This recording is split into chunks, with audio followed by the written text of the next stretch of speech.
नापाक हल्ल्यांची परिसीमा अरविंद गोखले यांना मी प्रश्न विचारला। अरविंद गोखले, पाकिस्तानी हाय कमिशनरला समन्स बजावून त्याला बोलावून कडक समज देऊन आणि त्याहीपेक्षा सुद्धा हल्ल्याच्या चौकशीचे आदेश देणं म्हणजे ठोस प्रत्युत्तर आहे असं वाटतं का आपल्याला? मला तरी तसं वाटत नाही। याच्यामध्ये त्यांना उत्तर देऊ, त्यांना बोलतं करू, त्यांना शांततेनं आपण एकत्र राहू वगैरे असं म्हणणं हे त्यांना समजण्यासारखं नाहीये। त्यांना फक्त असंच सांगावं लागेल की यापुढचा कोणताही हल्ला हा भारतावरचा हल्ला आहे असं समजून आम्हाला कारवाई करावी लागेल आणि ही कारवाई तुम्हाला कायम लक्षात राहील अशा पद्धतीची ही कारवाई असेल हे त्यांना समजावून सांगावं लागेल। यामागे आणखीन एक बारीकसं कारण आहे ते सांगतो। त्याचं कारण असं आहे की कयानी हे आता 28 नोव्हेंबर 2013 ला निवृत्त होणार आहेत। जर 2007 मध्ये त्यांना एक्सटेन्शन मिळालं, 2007 मध्ये ते निवडले गेले, 2010 मध्ये त्यांना एक्सटेन्शन मिळालं, 2013 28 नोव्हेंबर 2013 ला ते निवृत्त होतील, त्यांना आणखीन एकदा सुद्धा एक्सटेन्शन मिळालं तर हवंय आणि हे सगळं जे कारण आहे हे त्यामागे म्हणजे बारीकसं ते कारण त्यामागे असू शकतं। यातला आणखीन एक भाग सांगतो जो थोडासा गमतीशीर वाटेल। शरीफ निवडून आल्यानंतर त्यांनी पहिल्यांदा असं सांगितलं, पंतप्रधान झाल्या झाल्या असं सांगितलं की now I will be the boss, लष्कराला माझे हुकूम मानावे लागतील हे त्यांनी सांगितलं। पण प्रत्यक्षात काय झालं, ज्या दिवशी नवाज शरीफ यांचा शपथविधी झाला त्या दिवशी मिलिटरी कमांडोज इस्लामाबादच्या रस्त्यावरती उभे राहिले, त्यांनी सगळ्यांच्या गाड्या अडवल्या, नवाज शरीफ यांची मोटरकेड जाऊ दिली नाही, पहिली म्हणजे मोटारीचा जो ताफा आहे तो पहिला कयानींचा जाऊ दिला आणि मग नवाज शरीफांचा ताफा गेला। यामध्ये त्यांना दाखवायचं होतं की you are not the boss, I am the boss, हे कयानींचं म्हणणं आहे आणि कयानी अजूनही तेच हुकूम चालवतात, कयानींचंच इथं चालतं आणि कयानींनाच हे दाखवून द्यायचं असतं। आणि नवाज शरीफांनी एकदा फटका खाल्लेला आहे। 12 ऑक्टोबर 1999 रोजी त्यांनी हा फटका परवेज मुशर्रफ यांच्याकडून खाल्लेला आहे। ज्या वेळेला ते लंकेहून येत असताना, कराचीला येत असताना विमानामध्ये ते असताना त्यांना त्यांचा डिस्मिसलची ऑर्डर काढली, त्यावेळेला सगळी सूत्र विमानातनं हलवून मुशर्रफ यांनी उठाव केला आणि नवाज शरीफ यांना अटकेत टाकला आणि नंतर काय झालं ते आपण पाहतोच आहोत। तेव्हा तसा कुठलाही धोका नवाज शरीफ आता घेऊ इच्छित नाही आहेत आणि त्यामुळं मला स्वतःला असं वाटतं की आता हे पाकिस्तानी लष्कर आणि पाकिस्तानी राज्यकर्ते यांच्यातलं जे काही भांडण आहे ते भांडण ते भारताच्या हद्दीवरती आणून ठेवत आहेत आणि भारताच्या हद्दीवरती आणून ठेवून भारताचा एक बागुलबुगा पुन्हा एकदा उभा करायचा आणि काश्मीरचं शेकटकर साहेब म्हणाले तसं हाच प्रश्न घेऊन आपण जतीन देसाई यांच्याकडे जाऊया। जतीन देसाई, भारताचा द्वेष किंवा भारताविरुद्धचा जिहाद अशी हळी दिली तर पाकिस्तानी जनता एकवटते, त्यांच्या लष्करामध्ये चेतना येते। त्याहीपेक्षा सुद्धा सप्टेंबर महिन्यात मनमोहन सिंग संयुक्त राष्ट्र परिषदेला जाणार आहेत, तिकडे त्यांची आणि नवाज शरीफ यांची भेट होणार आहे आणि त्याहीपेक्षा सुद्धा या भेटीवर एक हल्ल्याचं सावट पडावं म्हणून याचा वापर केला जातोय। मला 2-3 गोष्टी आधी एकतर क्लॅरिफाय केली पाहिजे। एकतर सुरुवातीला अरविंद गोखले जे काय म्हटले की जतीन देसाईंनी पाकिस्तानची बाजू मांडली अशा प्रमाणे म्हटले, तर त्याचमध्ये मला म्हणायचं की पाकिस्तानची बाजू नाही, एक भारतीय म्हणून आणि एक इंटरनॅशनलिस्ट म्हणून, हे दोन्ही शब्द मी वापरतोय। एक इंटरनॅशनलिस्ट म्हणून एक रॅशनल अशा स्वरूपानं भूमिका मांडली। माझं असं मत आहे की आता अरविंद गोखले जे काय म्हटलं की पाकिस्तानला जर जानेवारी महिन्यात आपण त्यांना जर ठोस असं काही सांगितलं असतं तर असं काही झालं नसतं। हे अशा स्वरूपानं जे आहे ना की ठोस म्हणजे नेमकं काय याबद्दल कोणीही बोलत नाही। म्हणजे भारतीय जनता पक्ष देखील आज निदर्शन करत आहे अशा स्वरूपानं आंतरराष्ट्रीय राजकारणात आपल्याला करता येत नाही, ही वस्तुस्थिती आहे। पाकिस्तानवर हल्ला करता येत नाही हे देखील आपण लक्षात घेतलं पाहिजे। म्हणून उगीच की भारताने एकदम त्याला पाकिस्तानला जसं तसं अशा स्वरूपानं उत्तर द्यावं अशा स्वरूपानं बोलण्यात काही अर्थ नाही। माझं असं म्हणणं आहे की तुम्हाला पाकिस्तानची मुळातच जी काही स्ट्रक्चर आज पाकिस्तानमध्ये जे काय अरविंद गोखलेने जे काय म्हटलं की पहिल्या दिवशी शपथविधीनंतर नवाज शरीफबद्दल जे काही झालं म्हणजे ते स्पष्ट आहे। आज ही वस्तुस्थिती आहे की पाकिस्तानमध्ये मल्टिपल पॉवर सेंटर आहे, म्हणजे प्राईम मिनिस्टर आहे, काही प्रमाणात प्रेसिडेंट आहे, आर्मी आहे, IS आहे आणि सुप्रीम कोर्ट देखील आहे। हे वेगवेगळ्या पॉवर सेंटर आहे. आता मुळातच प्रश्न अशा स्वरूपानं आहे की या पॉवर सेंटर कशा स्वरूपानं काम करतात हे आपण ओळखलं पाहिजे. आणि मला असं वाटतं की सगळ्यात महत्त्वाचं अशा स्वरूपानं आहे की पाकिस्तानमधल्या ज्या काही जेहादी एलिमेंट्स आहे त्या जेहादी एलिमेंट्स आणि त्याचे आर्मीशी असलेले संबंध याला कशा स्वरूपानं तुम्हाला विकन करता येईल, त्यांना कशा स्वरूपानं कमजोर करता येईल ही तुमची स्ट्रॅटेजी असली पाहिजे, नाही की ते दोघं एकत्र येतील हे पाहणं. म्हणजे एक प्रकारे अशा हल्ल्याला प्रत्युत्तर देऊन किंवा ठोस प्रत्युत्तर देऊन आपण त्यांच्या मूळच्या हेतूलाच खत पाणी घालत आहोत. त्याला आपण हे मदत करतो. दुसरं असं मला म्हणायचं आहे की आपण जे काय म्हटलं की पुढच्या महिन्यात सप्टेंबर महिन्यात युनायटेड नेशन जनरल असेंब्ली जी काही होणार आहे त्यात शक्यता अशा स्वरूपाने म्हणजे अजून काही ठरलेलं नाही पण बहुतेक साईडलाईनमध्ये दोन्ही पंतप्रधान तिकडे भेटतील आणि अशा स्वरूपानं नेहमी साईडलाईनमध्ये भेट होत असते, चर्चा होत आणि असते. ती व्हायला पाहिजे. माझं असं मत आहे की चर्चा डायलॉग जो आहे तो कधी थांबला कामा नये.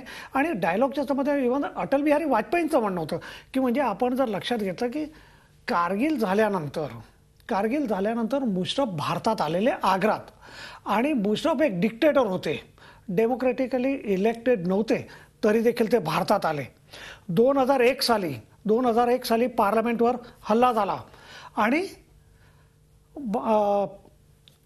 आपण देखील पाकिस्तानची त्यानंतर देखील अशा स्वरूपाने चर्चा केली. आणि त्यानंतर 2004 इस्लामाबादमध्ये सार्क समिटमध्ये मुशरफ आणि वाजपेयी जी काही साईडलाईनमध्ये जी काही बैठक झाली त्याला अत्यंत महत्त्व मिळालं. म्हणून अशा स्वरूपानं जे काही डायलॉगची जे काही प्रोसेस असते ती प्रोसेस चालूच असते, डायलॉग थांबता कामा नये. आणि म्हणून की दोन्ही पंतप्रधानांनी त्या ठिकाणी भेटलं पाहिजे आणि जे काही झालं त्याचं निश्चितच अशा स्वरूपानं विचार केला पाहिजे. आणि मला असं वाटतं की त्याच्या आधी सरक्रिकच्या संबंधी दोन्ही देशात चर्चा होणार आहे आणि ती इस्लामाबादमध्ये होणार आहे. त्याच्या आधी मला तुम्ही सांगा की हा प्लॅन के काय आहे? म्हणजे एकीकडे भारत आणि भारताच्या विरोधात पाकिस्तान आणि चायना एकत्र येते का? म्हणजे एकीकडे निवडून आल्यानंतर नवाज शरीफ म्हणतात की संरक्षणावरचा होणारा खर्च कमी झाला पाहिजे, तर दुसरीकडे आपल्याला हे असे हल्ले दिसत आहेत. काय आहे प्लॅन के? प्लॅन के थोडक्यात जर सांगितलं तर आपण लक्षात घ्या, एकदा जियाउल हक साहेब जेव्हा तिथे त्यांचे राष्ट्राध्यक्ष होते त्यांनी पण एक प्लॅन तयार केला होता, टोपायज म्हणून होता, आणि त्या प्लॅनप्रमाणे भारतामध्ये आतंकवाद कसा फैलवायचा आहे त्याचा मुद्दा होता. प्लॅन के जो आहे this is a combination of China strategy and Pakistan's grand design to pressurise India, number 1. Number 2 की दोघांनी मिळून भारताला ह्या क्षेत्रामध्ये भारताची छाप लागली नाही पाहिजे हे निश्चित करणं पाहिजे. आपण लक्षात घ्या, आपल्यामध्ये मार्फतीने मी सांगतो आपल्या श्रोतांना, जेव्हा चीनचे पंतप्रधान किंवा राष्ट्रपती पाकिस्तानमध्ये येतात किंवा पाकिस्तानचे शासनाध्यक्ष चीनला जातात ते एक राब म्हणतात that the friendship between China and Pakistan is higher than Mount Everest. म्हणजे पाकिस्तान आणि चीनच्या मधली जी मैत्री आहे ती हिमालयापेक्षा जास्त उंच आहे. दुसरं ते म्हणतात it is deeper than Indian ocean, की हे समुद्रापेक्षा जास्त खोल आहे. आणि आत्ता मागच्या महिन्यात जेव्हा नवाज शरीफ गेले होते त्यांच्या निवडणुकीनंतर त्यांनी स्पष्ट म्हटलं आहे की it is sweeter than the हनी. ह्याचा अर्थ काय? हायर दॅन माउंट एव्हरेस्ट म्हणजे हिमालय क्षेत्रामध्ये चीन will help Pakistan in all possible manner. आणि ते लडाखमध्ये करतात ते इतर देशामध्ये ते करतात आहे. What is the aim? To keep India's focus towards China border, आणि त्यातून पाकिस्तानकडून थोडंसं दुर्लक्ष करण्याची त्याला एक संधी द्या. What is happening in Kashmir, PoK काश्मीरमध्ये असं तुम्ही आत्ताच म्हणाला की काराकोरम हायवे सगळं पैसे आहे, कोटी खर्च तिथे खर्च करणार आहे तिथून. It is going to become a life line between Pakistan and China. आणि त्याकरता कारगिलपासून सियाचीनपासून तर पाकिस्तान अधिकृत काश्मीर, पीओके आजचा जो आहे हे सगळं भाग त्यांना हवा आहे. डीपर दॅन द सी म्हणजे काय? म्हणून आता म्हणजे ग्वादारला आता चीननी ग्वादारचं पूर्ण समजतं आहे ते त्यांनी आपल्या हातामध्ये गेलेलं आहे. And sweeter than the honey म्हणजे काय?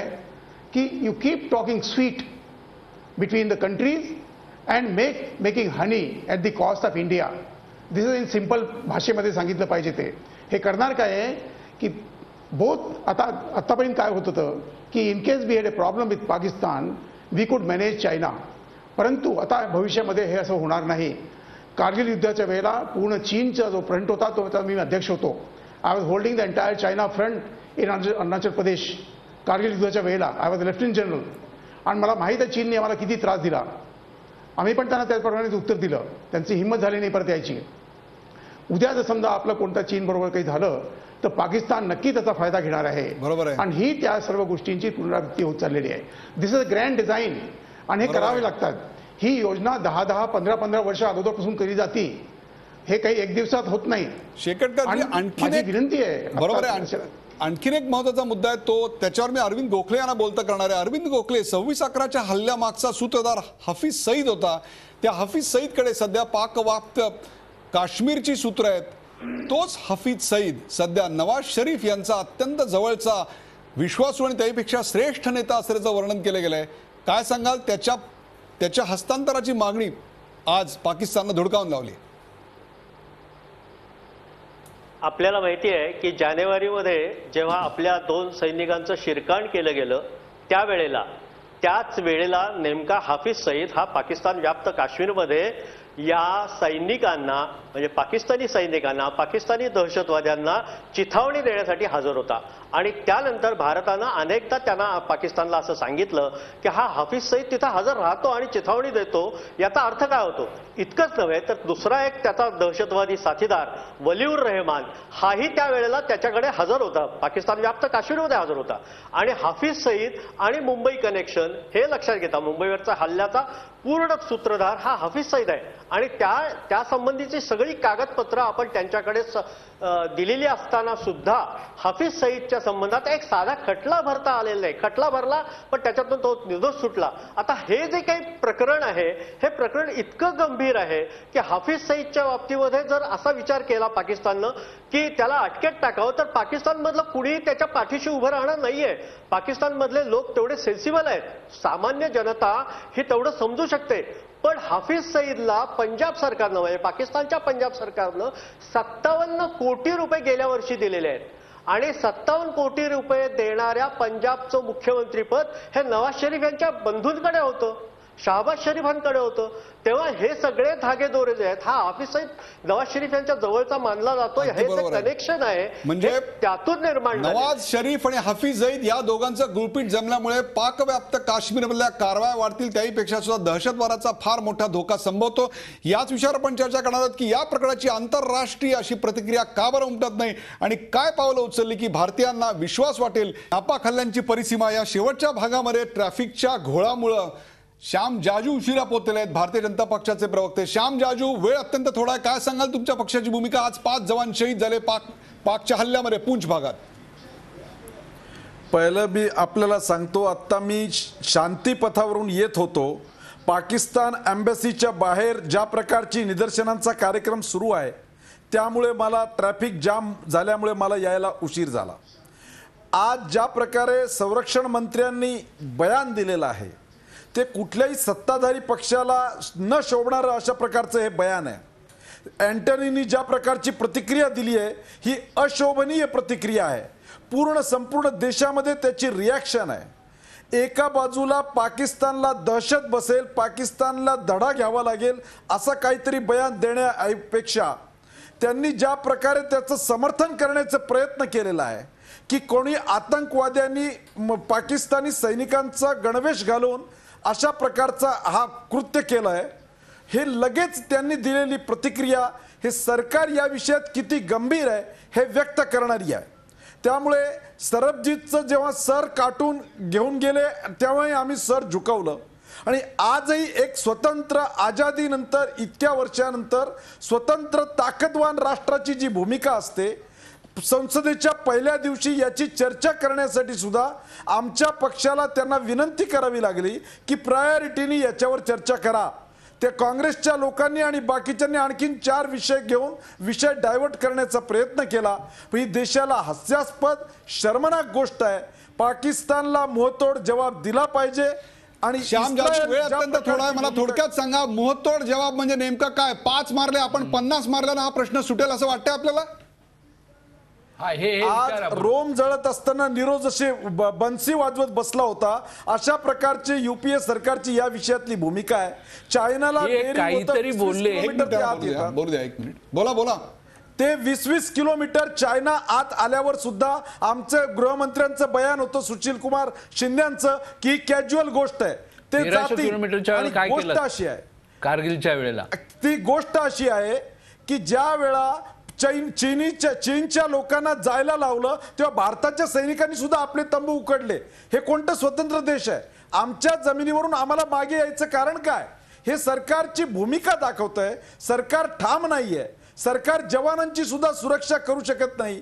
म्हणजे हे सगळीकडून अस्वस्थ, सगळीकडून पराभूत झालेलं सरकार आज देशाच्या सीमा सुद्धा सुरक्षित नाही. श्याम जाजू, तुमच्या भावना ह्या एक प्रकारे नरेंद्र मोदींच्या ट्विटमध्ये आज व्यक्त झालेल्या आहेत की एक प्रकारे नापाक अशा प्रकारचं सरकार आपल्याकडे आहे की जे सरकार कोणत्याही प्रकारचे ठोस कदम उचलत नाही. जानेवारीमध्ये जर हे ठोस कदम उचलले असते तर कदाचित आजची परिस्थिती आली नसती. या कार्यक्रमाचा शेवट करताना मी जातोय जतीन देसाई यांच्याकडे. जतीन देसाई, या प्रकरणाची आंतरराष्ट्रीय प्रतिक्रिया का बरं उमटत नाही आणि पुढची पावलं काय असावीत? वेळ अत्यंत थोडा आहे. नाही, मला असं वाटतं की यावेळेस आंतरराष्ट्रीय प्रतिक्रिया निश्चित अशा सर्वांना सहसा उमटत नाही. त्याला कारण अमेरिका जे आहे, अमेरिका आणि पाकिस्तानचे ज्या स्वरूपानं संबंध राहिले त्यामुळे अमेरिका अनेकदा आपण पाहिलं की अमेरिका कानाडोळ हे करत राहिलं आहे. परंतु आता अमेरिकेला पुढच्या वर्षी अफगाणिस्ताननं माघार घ्यायची आहे आणि अफगाणिस्ताननं माघार घ्यायची असल्यानंतर त्याला भारत आणि पाकिस्तानमध्ये चांगले संबंध असणं अमेरिकेसाठी आवश्यक आहे. कारण आपण जर लक्षात घेतलं की हल्ली विलियम डॅरिलिंपलने एक खूप महत्त्वाचा एसे लिहिला आहे अफगाणिस्तानच्या संदर्भात आणि त्यात ब्रुकिंग इन्स्टिट्यूटसाठी त्याने लिहिलं आहे आणि त्यात त्यांचं असं सर्वांना म्हणणं आहे की अफगाणिस्तानमध्ये भारत आणि पाकिस्तान दोघंही प्रॉक्सी वॉर खेळत आहेत अशा सर्वांना. त्यामुळे मला असं वाटतं की यावेळेस जी काही प्रतिक्रिया आंतरराष्ट्रीय स्तरावर मोठ्या प्रमाणात उमटण्याची शक्यता मला जाणवते आणि मला असं वाटतं की ठोस प्रतिक्रिया अशा स्वरूपात जे काय अर्थ की आज भारत सरकारने जे काही केलं माझ्या दृष्टीनं या पलीकडे दुसरं काही करता येत नाही. या ठिकाणी भारतीय जनता पक्षाच्या नेतृत्वाखालचं सरकार असतं तर त्यांनी देखील तेच केलं असतं. सगळ्यात अशा स्वरूपानं दोन्ही देशात काही झालं सैन्यांमध्ये तर लगेच DGMO जे असतात ते लगेच हॉटलाईनवर एकमेकांशी बोलतात.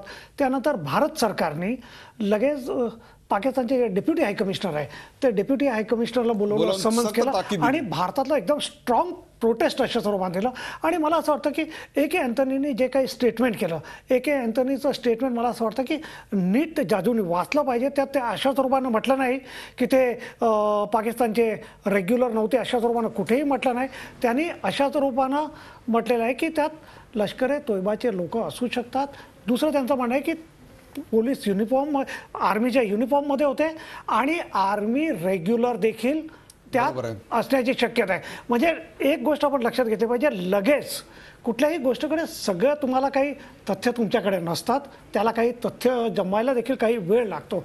आणि अशा स्वरूपानं मला असं वाटतं की दुसरं की कुठेतरी नवाज शरीफ आणि मनमोहन सिंगची जे काही पुढच्या महिन्यात जी काही भेट ठरलेली आहे ती भेट व्हायला पाहिजे. त्या ठिकाणी युनायटेड नेशनच्या ठिकाणी भारताने मनमोहन सिंगांनी स्पष्ट शब्दात नवाज शरीफला सांगितलं पाहिजे त्यांचे जे काही इंटरनल जे काही पाकिस्तानचे जे काही प्रश्न आहेत की Nawaz Sharif versus army, Nawaz Sharif versus Kayani, तो त्यांचा प्रश्न आहे, त्याने तो सोडवला पाहिजे हे मनमोहन सिंग सांगितलं पाहिजे. आणि म्हणून मनमोहन सिंग आणि नवाज शरीफची भेट UN जनरल असेंब्लीच्या साईडलाईनमध्ये होणं अत्यावश्यक आहे. नवाज शरीफ आणि मनमोहन सिंग यांची भेट होणं आवश्यक आहे. आज ज्या 5 जवान शहीद झाले त्यांच्या मृतात्म्याला शांती लाभो आणि जे सगळे त्यांचे नातेवाईक आहेत त्यांच्या दुःखात अवघा देश आणि झी 24 तासचे सर्व प्रेक्षक सहभागी आहेत. आपण ही चर्चा ऐकलीत. या चर्चेत चीन होतं, अफगाणिस्तान होतं, एक आंतरराष्ट्रीय घटनांचा पट होता, त्याहीपेक्षा सुद्धा ठोस प्रत्युत्तर म्हणजे नेमकं काय, 5 ला 50 हे उत्तर असू शकतं का ह्याचंही उत्तर आपल्याला मिळालं.